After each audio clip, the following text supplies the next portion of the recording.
মাজন, আমার বাড়ির মধ্যে বাজার সদাই নাই। আজকে 4 দিন হয়ে আছে, কোনো রান্না বান্না হইতেছে না। আমার 2000 টাকা অগ্রিম দেওয়া যাইবো? এই বেটা এখনো তো মাস শেষ হয়নি, তোর কি একটা দেবো? মাস শেষ হইতে আর 10 দিন বাকি আছে, 10 দিন পর আহিস। মাজন, আপনি 2000 টাকা আমার বেতন দেওয়ার সময় কাটতে রাখেন।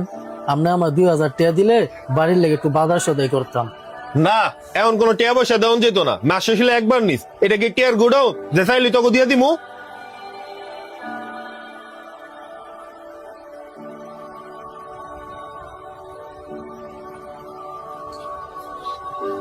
মাজন, তাহলে আমার দোকানেতে 2 কেজি চাল, 2 কেজি আটা আর 1 কেজি তেল দেন।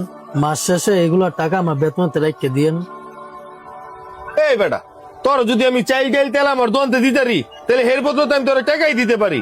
আসল কথা হলে আমি তোর কিচ্ছু দিমু না, মানে দিমু না।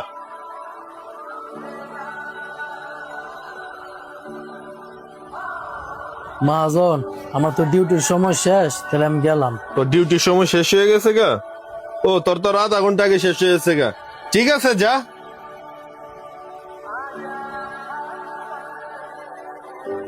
শরীফ ভাই, কি হয়েছে ভাই?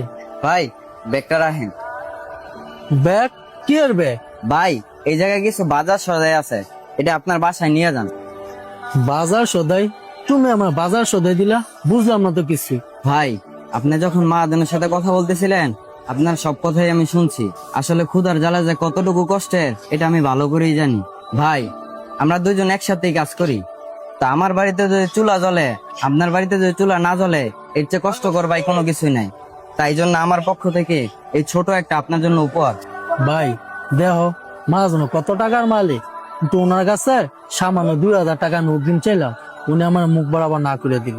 আর তুমি, তোমার ফ্যামিলির কি অবস্থা এটা তো আমি ভালো করেই জানি, কিন্তু দিন শেষে তুমি আমার পাশে দাঁড়াইলা।